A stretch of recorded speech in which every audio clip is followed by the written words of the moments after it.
Shalom, shalom, shalom, shalom à tous, peuple de Dieu, shalom. Je suis heureux d'être encore ce soir sur ce plateau de la chaîne HBTV, la chaîne qui communique la vie, bien sûr la vie en Jésus-Christ. Nous avons fait 2 semaines, si j'ai une très bonne mémoire, que nous ne nous sommes pas vus sur ce plateau. Tout simplement parce que j'avais un déplacement pour la mission, pour la cause de Jésus-Christ. J'espère que vous êtes bien là où vous êtes chez vous et j'espère que la grâce de Dieu est sur tout et chacun de vous pendant que vous nous suivez depuis les plateaux de la chaîne HBTV, la chaîne qui vous communique la vie. C'est un grand plaisir. Nous allons passer un très bon moment avec vous pendant 45 minutes où nous allons partager la pensée du Seigneur, la parole de Dieu. C'est vrai que j'ai reçu pas mal de messages sur le numéro de WhatsApp de la chaîne. Beaucoup de gens se sont plaints en disant « Mais non, mais écoute docteur, ça nous manque les émissions. » Je vous comprends. Nous vous présentons nos excuses pour cela. Et nous vous disons que Dieu était au contrôle, Dieu est au contrôle et Dieu sera au contrôle. Tout va bien. Que Dieu vous bénisse. Ce soir, nous allons continuer sur notre thématique où nous parlons sur Timothée. Vous vous souvenez encore, nous avons débuté une thématique où nous parlons sur la vie de Timothée. On parlait de 2 épîtres de Paul à Timothée.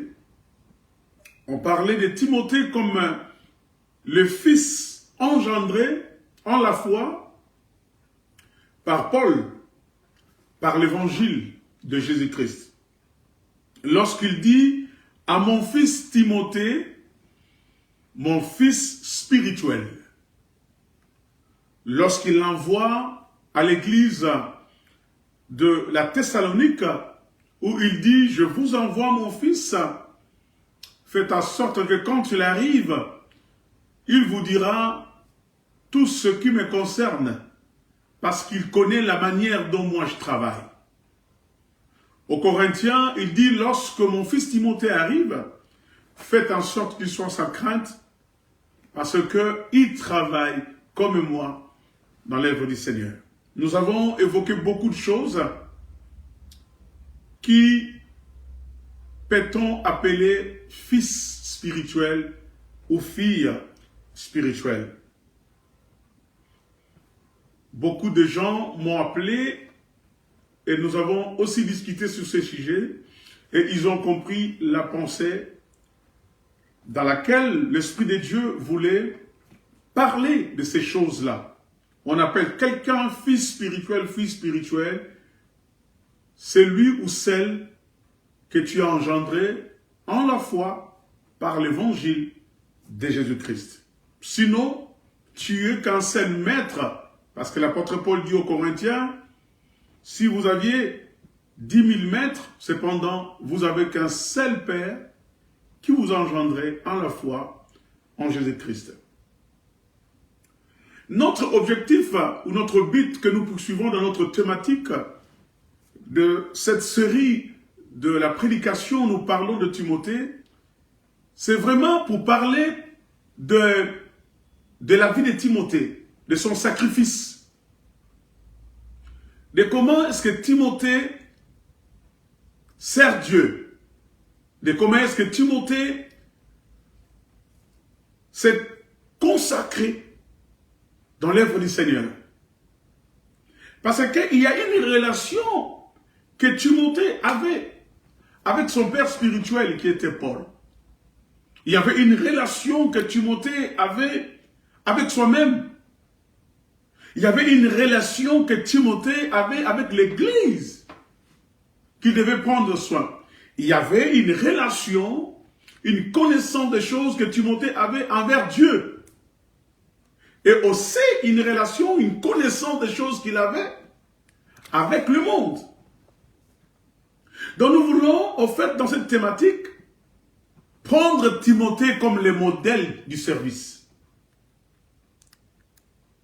Un homme qui a cru à Jésus-Christ, qui est assis auprès d'un père spirituel et qui a travaillé à côté de ce père spirituel, à qui ce père spirituel-là a rendu un témoignage à son égard. Nous voulons tirer de cette vie de Timothée comme le modèle du service. Et aujourd'hui, nous allons parler de l'esprit du service pour Dieu. Comment il faut servir Dieu et qui peut servir Dieu? C'est vrai qu'aujourd'hui, il y a quand même une prolifération de pasteurs, de docteurs, des apôtres, des prophètes, des évangélistes. Une prolifération d'églises.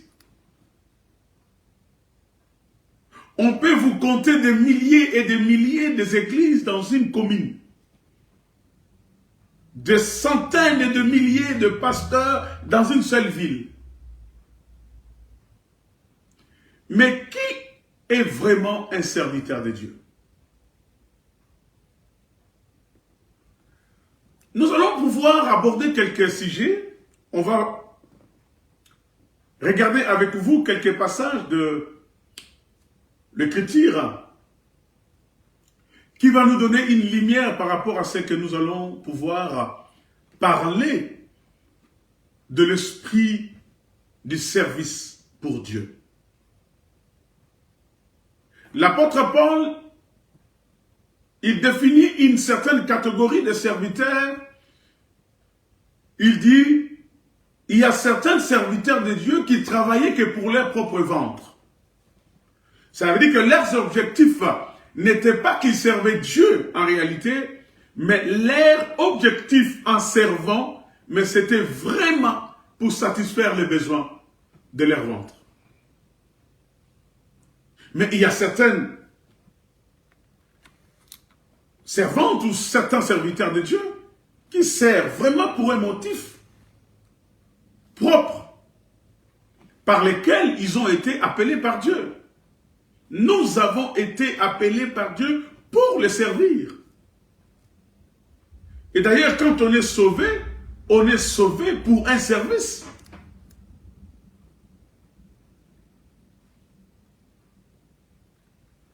Vous ne pouvez pas servir Dieu. D'abord, si vous êtes un païen.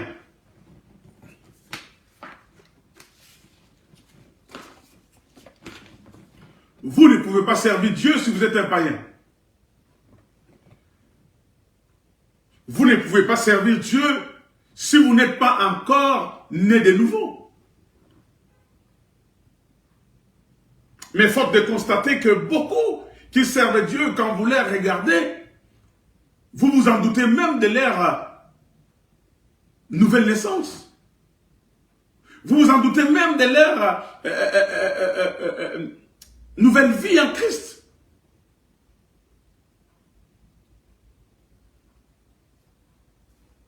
Tout commence par un changement.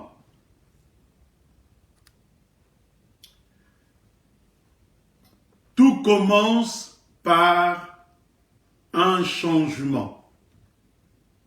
Et ces changements-là, c'est la repentance.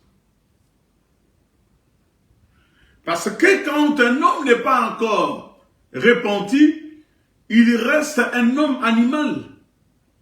Il reste un homme naturel. Or, L'homme naturel ne peut pas concevoir des choses de Dieu, ne peut pas recevoir les choses spirituelles. Or, servir Dieu, c'est dans l'esprit, c'est spirituellement. Servir Dieu, c'est de concevoir la pensée de Dieu.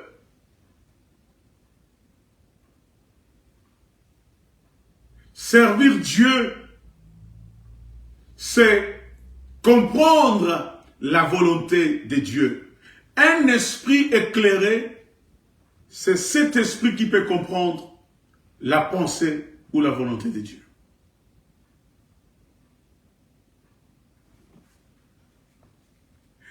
Dans la qualification de base pour le service de Dieu, il faut qu'un homme soit né de nouveau.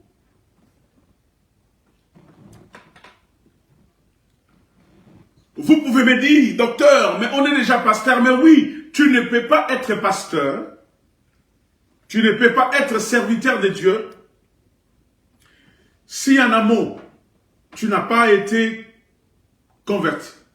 Si en amont, tu n'as jamais reçu Jésus-Christ comme Seigneur et Sauveur.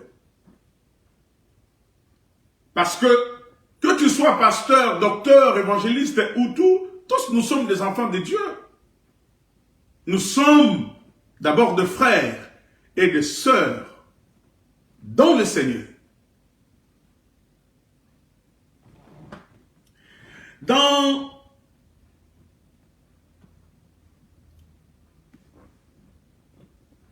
un Corinthiens, au chapitre 2,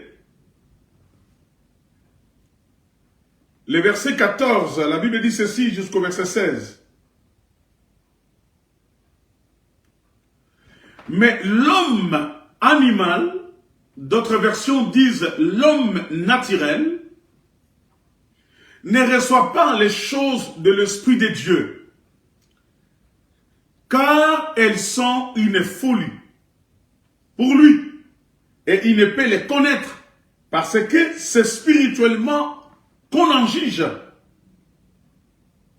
L'homme spirituel, au contraire, juge de tout, et il n'est lui-même jugé par personne.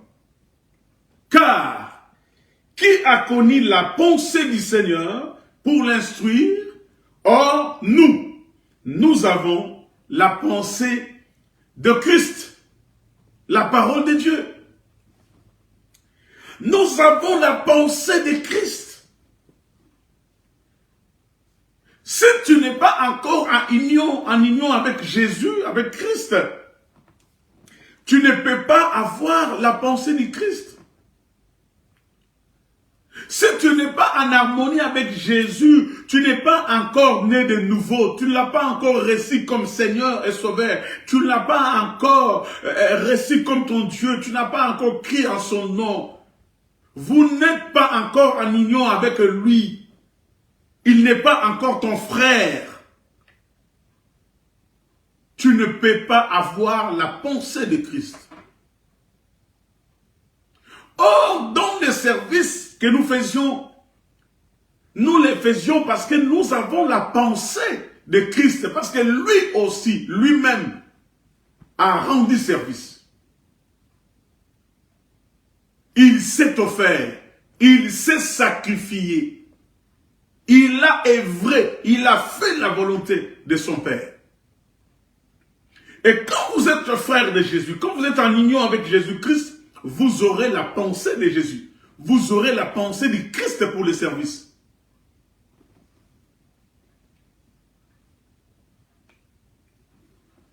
Avoir de l'intelligence, c'est avoir le Seigneur Jésus. C'est avoir Christ en toi. Si tu n'as pas l'esprit de Christ, bien-aimé, tu ne peux pas comprendre les choses spirituelles. Comment est-ce que toi tu peux prétendre à servir Dieu, mais tu n'as pas l'esprit de Christ?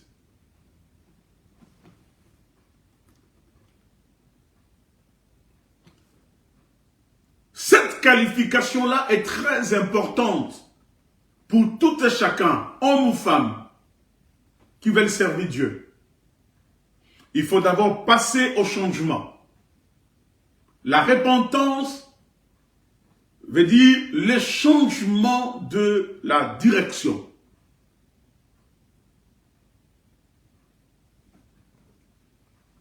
Deuxième chose, être baptisé du Saint-Esprit.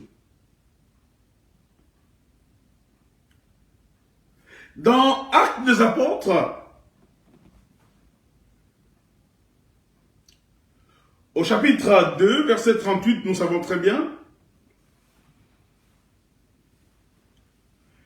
la Bible dit, Pierre leur dit, répentez-vous et que chacun de vous soit baptisé au nom de Jésus-Christ pour le pardon de vos péchés et vous recevrez les dons du Saint-Esprit. Car la promesse est pour vous, pour vos enfants et pour tous ceux qui sont au loin, en aussi grand nombre que le Seigneur notre Dieu les appellera. Et par plusieurs autres paroles, il conjurait et les exhortait disant, sauvez-vous de cette génération perverse. La repentance est la première chose. Deuxième chose, être baptisé du Saint-Esprit. Pourquoi? Pour être témoin de Jésus. Pour avoir l'esprit du service, l'esprit de Christ qui te poussera, n'est-ce pas, à lui servir. Dans Actes chapitre 8, au verset 14, la Bible dit ceci, on va essayer de descendre jusqu'au verset 17. Les apôtres qui étaient à Jérusalem ayant appris que la Samarie avait reçu la parole de Dieu, il envoya Pierre et Jean. Ceux-ci arrivés chez les Samaritains, prièrent pour eux afin qu'ils reçissent le Saint-Esprit. Car ils n'étaient encore descendus sur aucun d'eux. Ils avaient seulement été baptisés au nom du Seigneur Jésus. Alors Pierre et Jean leur imposèrent les mains et ils reçurent le Saint-Esprit. Je parle de l'esprit du service pour Dieu. Pour servir Dieu, il faut que l'esprit de Dieu t'habite. Il faut que tu reçoives l'esprit de Christ en toi. Corinthiens parle de la pensée de Christ. C'est ça, l'esprit de Christ. Parce que c'est lui qui a reçu l'esprit de Christ. La pensée de Christ peut faire comme son maître a fait, peut faire comme le Seigneur a fait. Marcher dans la crainte, servir Dieu sous sa volonté, agir pour la gloire du royaume, travailler que pour l'honneur du royaume. Nous sommes appelés, bien-aimés, à servir Dieu si réellement nous sommes qualifiés à le faire. Lorsque nous recevons le Saint-Esprit, c'est une nécessité pour être un témoin efficace. Parce que tu ne peux pas être un témoin efficace si tu n'as pas reçu Jésus-Christ. C'est comme Pierre. Il va avoir le courage de parler en présence de 3000 personnes. Parce que le Saint-Esprit était venu sur eux. La puissance du Saint-Esprit était venue sur eux. Pour être un témoin vivant, un témoin efficace de la parole de Dieu, de Jésus-Christ, il faudrait que l'Esprit de Dieu habite en toi. Et c'est très important que nous puissions aborder ces choses avant que nous entrions proprement dit, dans ce sujet du service, l'esprit du service pour Dieu.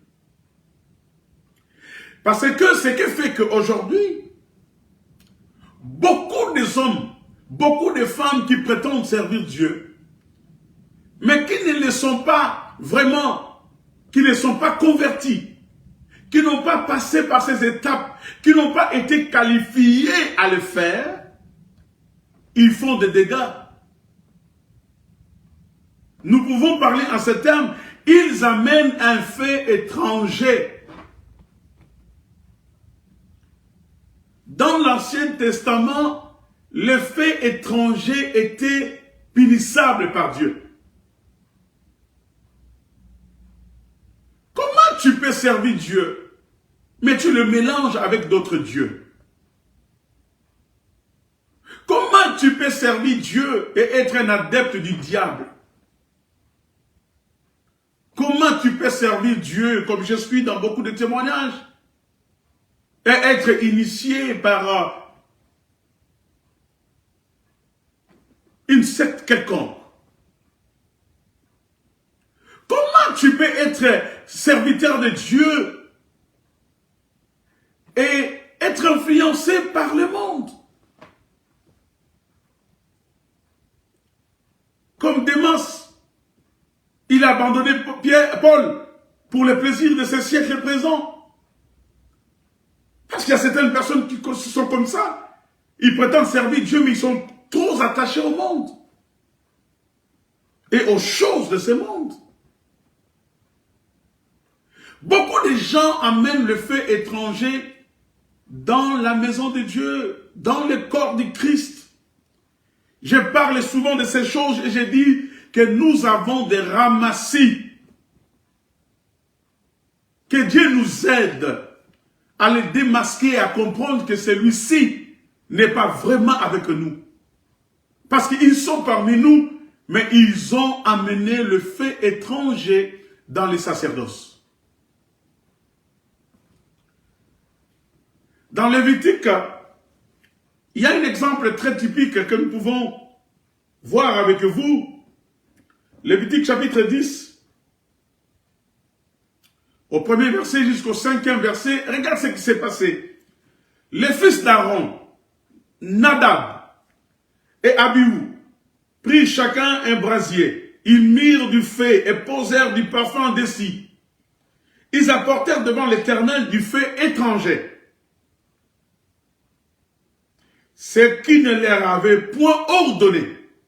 Alors, le feu sortit de devant l'Éternel et les consuma. Ils mourirent devant l'Éternel. Moïse dit à Aaron, c'est ce que l'Éternel a déclaré lorsqu'il a dit, je serai sanctifié par ceux qui s'approchent de moi et je serai glorifié en présence de tous les peuples. Aaron garda le silence. Et Moïse appela Mishkaël et Eltsaphan, fils d'Isiel, oncle d'Aaron, et il leur dit, approchez-vous, emportez vos frères loin du sanctuaire, hors du camp. Les faits étrangers qu'on nous a portés, beaucoup des hommes qui sont parmi nous, qui prétendent servir Dieu, mais qui ne le font pas correctement, qui apportent un fait étranger. Ils sont dans des cabales. Ils sont dans l'occultisme. Ils sont dans la magie. Ils sont dans la sorcellerie. Ils sont dans les fétiches. Ils sont dans les mensonges. Et ils prétendent servir Dieu. Ils prétendent agir pour la gloire de Dieu. Ils sont parmi nous, mais ils ne sont pas les nôtres. Timothée était un exemple du service. Il a fait ce que son père spirituel lui demandait de faire. Ce que tu as appris de moi en présence de tous, confiez-les à d'autres. Pour que aussi eux, à leur tour, qui les confie à d'autres personnes. Timothée était un exemple du service. Arrêtez de nous amener le fait étranger dans le service, dans la maison de Dieu, dans le corps du Christ.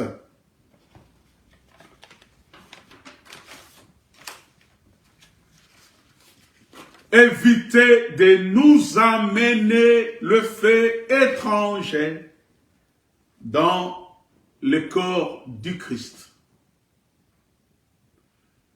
Ils sont nombreux parmi nous, mais ils ne sont pas de nôtres. Lorsque nous parlons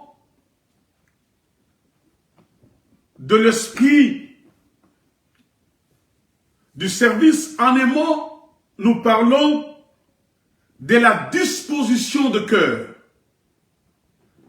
de l'attitude intérieure, de la motivation. Le service du disciple, en quoi consiste le ministère?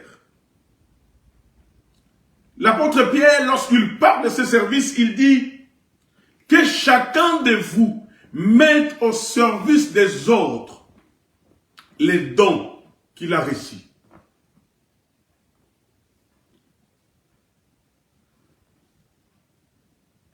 Nous sommes là pour mettre au service des autres les dons que chacun et chacune de nous, dans le Seigneur, a reçus.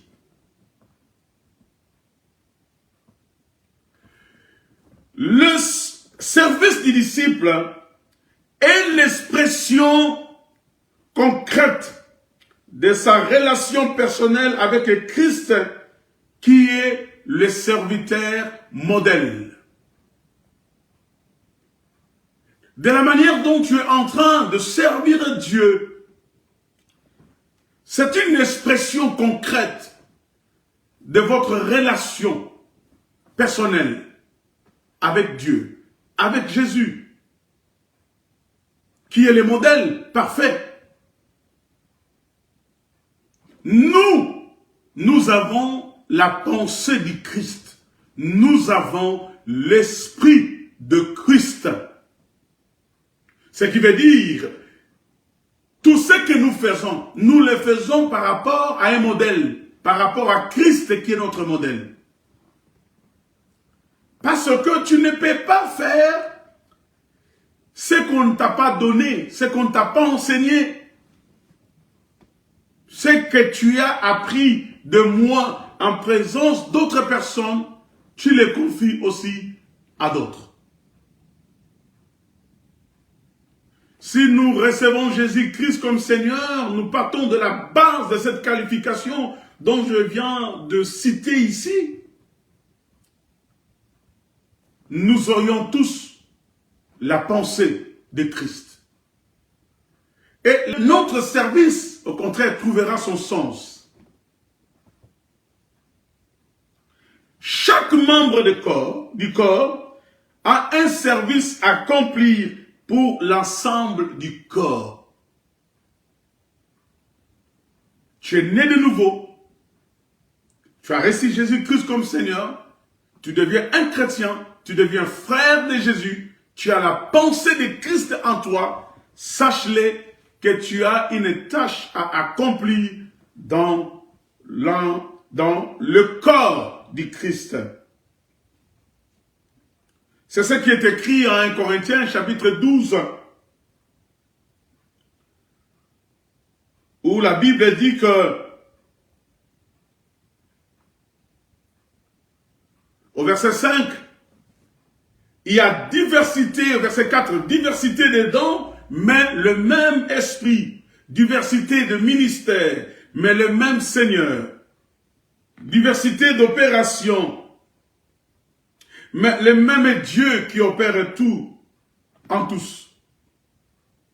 Or, à chacun, la manifestation de l'Esprit est donnée pour l'utilité commune. Quand tu as une bonne relation avec Jésus, les services que tu rendras, ça montre, n'est-ce pas, l'expression concrète de ta relation avec Christ. Et en tant que membre du corps de Christ, ce que tu as réussi, tu vas les mettre au service des autres. Nous sommes les serviteurs de Dieu pour servir les autres.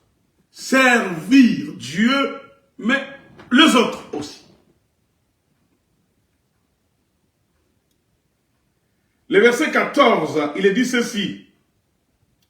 Ainsi, le corps n'est pas un seul membre, mais il est formé de plusieurs membres.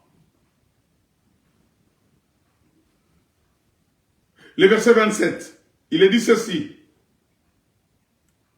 Vous êtes le corps de Christ et vous êtes ses membres, chacun pour sa part.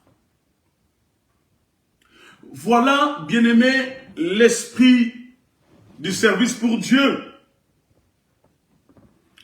Nous devons servir Dieu avec intégrité. Vous savez, la devise de l'armée du salut, ils disent « sauver pour servir ». Sauver pour servir. La source de la fonction, cela veut dire que du service, est dans la relation vitale avec Christ qui est la tête. Que ce soit un ministère don, que ce soit un ministère local, ou les services d'un simple disciple, d'où, bien aimé, nous avons de l'importance de grandir, de croître dans la grâce de Dieu, de croître dans la connaissance de Jésus. Parce que si tu sers, tu ne sers pas par toi-même. Tu ne sers pas aussi pour toi-même. Tu sers par celui qui est ta tête, qui est la tête du corps, qui est ton chef. Et tu sers pour Dieu, pour les autres. Parce que Dieu, Jésus, il n'a pas regardé son égalité avec Dieu comme une proie à arracher. La Bible dit qu'il s'est sacrifié, il s'est humilié en prenant la forme d'un homme, d'un simple homme, en obéissant jusqu'à la mort de la croix. Pour nous, l'échâtement qui nous donne la paix est tombé sur lui. C'est par ce meurtrissé que nous sommes guéris. Il a porté l'ignominie, il a porté la honte. Il a été tabassé, il a porté la douleur, la souffrance, les fardeaux de nos péchés. Pour que moi et toi, nous soyons aujourd'hui ce que nous sommes, sauvés. Tu sers Dieu par celui qui est ton chef et pour, n'est-ce pas, les gens, pour les autres. Ne nous apportez pas un feu étranger dans le corps lorsque nous servons. La gloire n'est pas au serviteur, mais la gloire est au maître.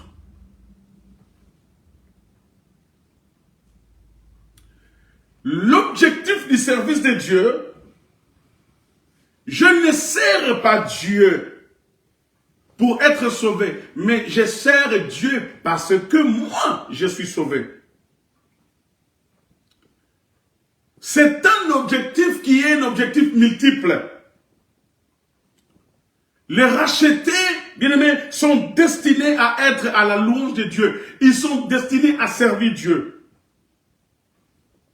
La Bible dit qu'il vous rend capable de toute bonne œuvre pour l'accomplissement de sa volonté. Il fait en sorte que, bien-aimés, nous annoncions, bien-aimés, les vertus de celui qui nous a sauvés, en mettant en évidence son œuvre dans nos vies. Nous servons Dieu en témoignant de lui devant le monde, mais aussi devant les principautés et les puissances des ténèbres, devant la nuée des témoins de l'ancienne alliance.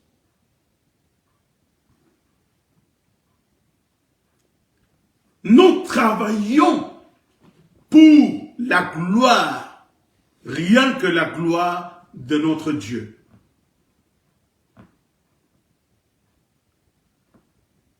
C'est triste de constater que beaucoup de gens aujourd'hui travaillent pour leur propre gloire.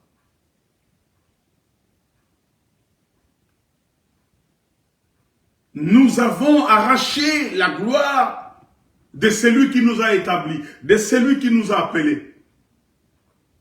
Mais Christ n'a pas regardé cela comme une proie arrachée. Il est égal à Dieu, Dieu lui-même. Mais il s'est humilié. La Bible dit, de riche qu'il était, il s'est fait pauvre pour que nous puissions être riches.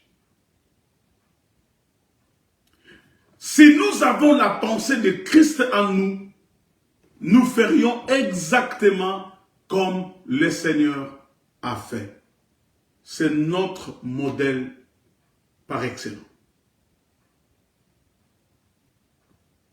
Le dimanche prochain, nous allons pouvoir continuer par cette même thématique de l'esprit du service pour Dieu. Nous sommes toujours dans la pensée de l'épître de Paul à Timothée, le premier et le deuxième. Et nous suivons comme aussi modèle du service que Timothée a servi. Il avait une relation étroite avec son père. Il avait la connaissance, une relation étroite avec Dieu. Et il avait une relation avec soi-même. Il avait une relation avec l'Église. Et il avait une relation avec le monde. Il connaissait le monde. C'est un homme qui a travaillé sur le principe qui lui a été enseigné par son père spirituel, l'apôtre Paul. Travaillons avec une conscience pure, sachant bien que nous ne mélangeons pas Dieu avec d'autres dieux. Il reste Dieu. On ne le mélange pas.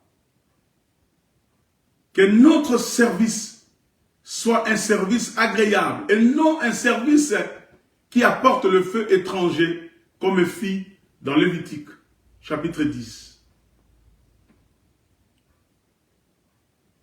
Si tu es dans ces choses, tu sers Dieu, mais sachant bien que ton service est compromis, abandonne cette voie-là.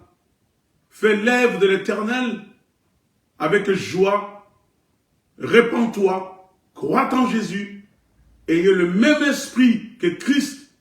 Ainsi donc, tu pourras continuer à servir le Seigneur. Que Dieu vous bénisse. C'est sa parole. Nous bénissons Dieu pour cette parole. Comme d'habitude, nous vous présentons toujours nos ouvrages. Il est déjà sur KDP à Amazon, où vous pouvez avoir la possibilité de télécharger mes ouvrages en format e-book à 3 €, 3,50 €, 3 $. Et là, vous pouvez avoir ça sur votre portable, les livres sur le récit de la conversion des Juifs, qui est un livre d'un grand témoignage de la repentance d'un jeune homme de la tribu de Lévi qui habitait à Anvers fils d'un père juif et d'une mère juive que j'ai encadré dans le Seigneur, et son témoignage de sa conversion. Et aussi, il y a l'ouvrage « Les corruptibles et l'incorruptible » qui évoque ici la puissance et le dynamisme de la parole de Dieu dans la vie de quelqu'un. L'incorruptible, c'est ce qui ne subit pas l'influence de l'extérieur. Je vous prie, bien-aimés dans le Seigneur, de pouvoir acheter ces livres. Ça va contribuer aussi à l'avancement de mon ministère et aussi à nous aider, n'est-ce pas, à pouvoir continuer à faire toujours nos émissions pour édifier le peuple de Dieu. Donc vous les trouverez sur KDP, tapez le nom du livre, Les corruptibles et l'incorruptible, ou bien tapez mon nom, le docteur Hubert Baou, et là vous pouvez être orienté sur la page de mes ouvrages. Que Dieu vous bénisse.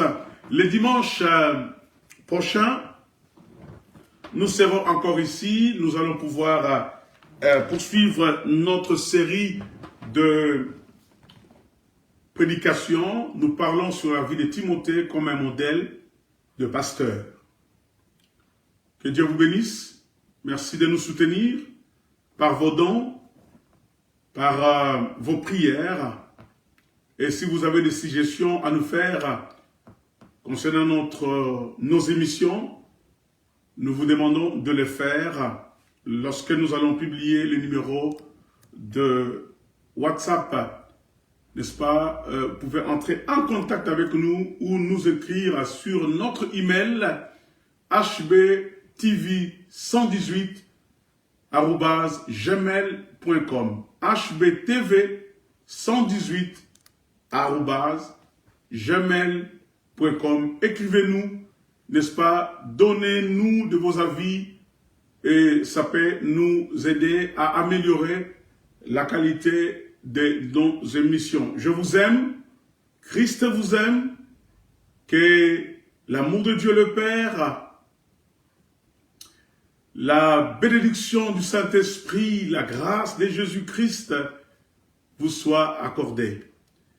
Et je prie que si quelqu'un est malade ce soir, qu'il soit guéri là où il est, au nom de Jésus. Si tu as des problèmes, que Dieu te soutienne. Toute personne qui a besoin de quelque chose, tu es au bout de tout espoir. Je demande à ce que le Rédempteur s'élève dans ta vie et qu'il accomplisse le miracle dans ta vie au nom de Jésus-Christ. Je prie pour la semaine que nous commençons demain, que toutes choses soient sous l'autorité de Dieu. Tu sortiras et tu rentreras. Que la faveur de Dieu, la bonté de Dieu se renouvelle à ton égard durant toute la semaine qui vient, au nom de Jésus-Christ de Nazareth. Je prie. Amen. Que Dieu vous bénisse. Dimanche prochain, même heure, 20h, 20h45, l'heure de Paris, sur le plateau de la chaîne HBTV, la chaîne qui vous communique la vie. Que Dieu vous bénisse.